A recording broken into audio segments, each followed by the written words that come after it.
Hoje você vai descobrir as histórias e teorias por trás do que aconteceu com os braços da Vênus de Milo, o paradeiro do nariz da grande esfinge de Gizé e outros mistérios sobre algumas das esculturas mais famosas do mundo. E se você ainda não é um inscrito curioso aqui no canal, se inscreva e deixe o seu gostei para ver as próximas histórias e mistérios que vamos trazer aqui. Grande Esfinge de Gizé. A Grande Esfinge de Gizé, chamada na maioria das vezes por apenas esfinge, é uma estátua de pedra calcária que representa uma esfinge, uma criatura mítica com corpo de leão e cabeça humana, localizada no Planalto de Gizé, na margem oeste do rio Nilo. O rosto do monumento é geralmente considerado como uma representação do rosto do faraó Khefren. Essa é a maior estátua feita de monólito no mundo, com 73,5 metros de comprimento, 19,3 metros de largura e 20,22 metros de altura. É a mais antiga escultura monumental conhecida e é tida como uma obra construída por egípcios do Império Antigo durante o reinado do faraó Khefren. Após o complexo de Gizé ter sido abandonado, a esfinge ficou enterrada até seus ombros pela areia do deserto. A primeira tentativa documentada de uma escavação data de 1400 a.C., quando o jovem Tutemés IV reuniu uma equipe e, depois de muito esforço, conseguiu desenterrar as patas dianteiras, entre as quais ele colocou uma placa de granito conhecida como Estela do Sonho. Mais tarde, Ramessés II pode ter tentado levar adiante uma segunda escavação. O egiptólogo Mark Lehner inicialmente afirmou que não houve uma tentativa de restauração durante o Império Antigo. No ano de 1817, a primeira escavação arqueológica moderna, supervisionada pelo capitão italiano Giovanni Battista Caviglia, desenterrou o peito da esfinge completamente. Todo o monumento foi finalmente escavado entre 1925 e 1936 durante escavações lideradas por Emily Baraisi. Em 1931, engenheiros do governo egípcio repararam a cabeça da estátua porque parte tinha caído em 1926 devido à erosão, que também tinha criado profundas rachaduras em seu pescoço. Existem algumas teorias populares que dizem que a esfinge perdeu seu nariz quando Napoleão Bonaparte passou pelo Egito entre 1798 e 1801, e usou balas de canhão para praticar tiro ao alvo contra o nariz da esfinge. Uma teoria mais aceita diz que a esfinge teria perdido seu nariz aos poucos devido à exposição a ventos carregados de areia do deserto e por problemas de infiltração. Vênus de Milo.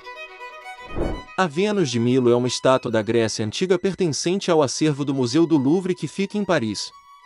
Um dos mistérios que envolvem essa estátua é a respeito dos seus braços, que ninguém sabe onde estão.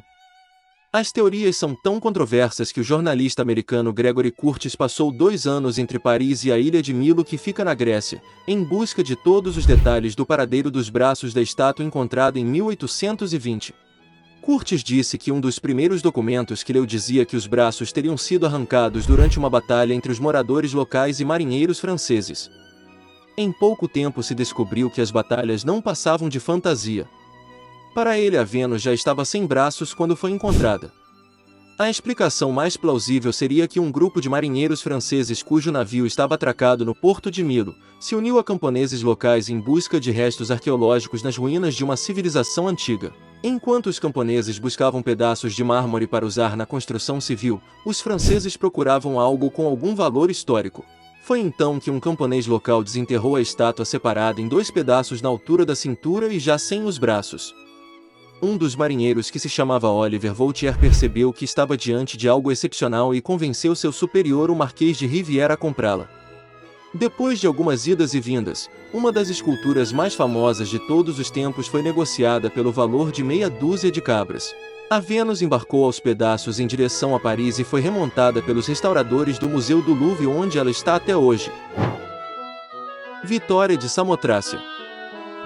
A Vitória de Samotrácia, também conhecida como Nice de Samotrácia, é uma escultura que representa a deusa grega Nice, cujos pedaços foram descobertos em 1863 nas ruínas do Santuário dos Grandes Deuses de Samotrácia. Fazia parte de uma fonte com a forma de proa de embarcação em pedra calcária, doada ao santuário provavelmente pela cidade de Rhodes. Ocupa lugar de destaque numa escadaria do Museu do Louvre em Paris. A Vitória foi descoberta pelo cônsul e arqueologista amador francês Charles Champoisial em abril de 1863, que a enviou para Paris no mesmo ano. Em novas escavações alguns anos depois, descobriu a proa da embarcação que hoje sustenta a estátua na escadaria Daru. Em 1948 foi descoberta a mão elevada em saudação, que encaixou em um outro fragmento de dedo existente em Viena, estabeleceu a moderna reconstrução que repousa no Louvre. Existem algumas teorias que tentam explicar a falta da cabeça e dos braços da estátua. Uma das teorias mais malucas é de que a escultura teria sido esculpida para comemorar o triunfo dos gregos em batalhas náuticas, foi linchada e jogada ao mar pelos romanos quando eles conquistaram a Grécia. Mas a teoria mais provável diz que a estátua teria sido destruída em um terremoto por volta do século VI. Foi encontrada pelo arqueólogo francês Charles Champoisial partida em 188 pedaços no ano de 1863. Pietà de Florença. A Pietà de Florença é uma escultura de uma Pietà realizada em mármore por Miguel Ângelo e conservada no Museu dell'Opera del Duomo em Florença. A escultura mede mais de 2 metros de altura, e foi iniciada por volta de 1550 e realizada em Roma, onde o artista morava habitualmente desde 1534. Representa o corpo de Cristo sustentado por Nicodemo, abraçado pela Virgem Maria e à esquerda do grupo, Maria Madalena. No rosto de Nicodemo o artista realizou o seu próprio autorretrato. Nesta época já Miguel Ângelo estava muito influenciado pelo seu profundo pensamento religioso, e este grupo escultórico realizava com o desejo que fora colocado na sua sepultura na Basílica de Santa Maria Maior em Roma. A escultura foi vendida por Miguel Ângelo a Francesco Bandini por 200 escudos, pois em seguida mudou o seu desejo de ser enterrado em Roma pelo de repousar em Florença. A escultura esteve na vila romana de Francesco Bandini até o seu traslado e colocação na igreja de São Lourenço de Florença por Cosme III em 1674. Ali esteve até ser transferida em 1722 a Santa Maria del Fiore e finalmente, desde 1960, ficar exposta no Museu da Catedral.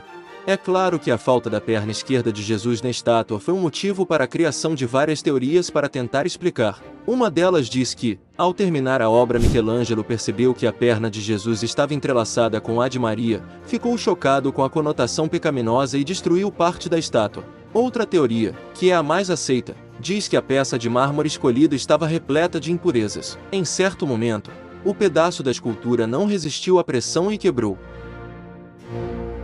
Qual dessas teorias você acha que chega mais próximo da verdade? Deixe aqui nos comentários. Lembre-se de deixar o seu gostei e de confirmar sua inscrição para ver a próxima história aqui no canal. Até o próximo vídeo.